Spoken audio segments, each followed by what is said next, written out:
The heartbreak seal.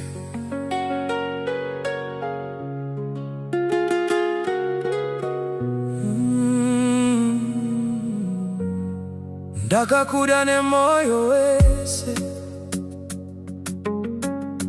ndichifunga kuti ndiwe wangu, asi nhasi ndava kuona kuti zvese zvavaireva zvaingova manyepo. Zuva ratakasangana, ndakafunga ndawana rudo. Maziso ako akanditarisa,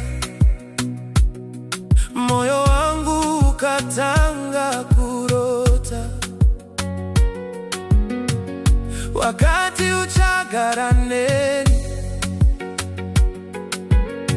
kusvikira magumo eupenyu, ini ndikakutenda nekuti mashoko ako akabata moyo wangu. Ndakavhura moyo wangu, ndikakuratidza zvese zvangu. Handina kuziva kuti ndanga ndichivimba nemanyepo.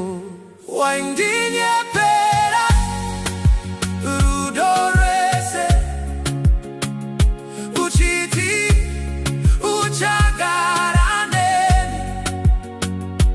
Ini ndikatenda mashoko ako, nekuti ndaikuda zvechokwadi.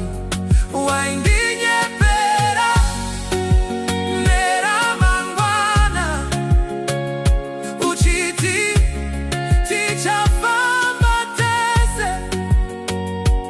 Asi nhasi ndasara ndega, nemoyo wakachoka. Ndakakuisa pamusoro pezvese, kupfuura shamwari dzangu, kupfuura zvinhu zvese zvandaiva nazvo. Ndaiti kana uchiseka, nyika yangu yava kugadzikana.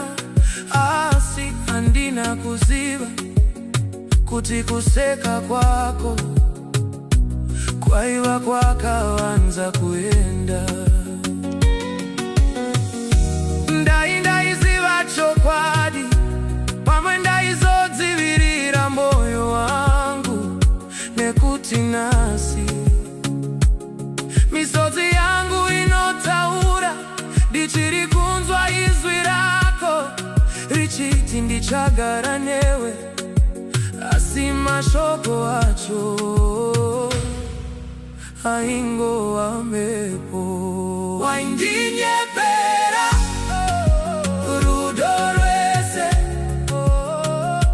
uchiti uchagara neni. Ini ndikatenda mashoko ako, nekuti ndaikuda zvechokwadi.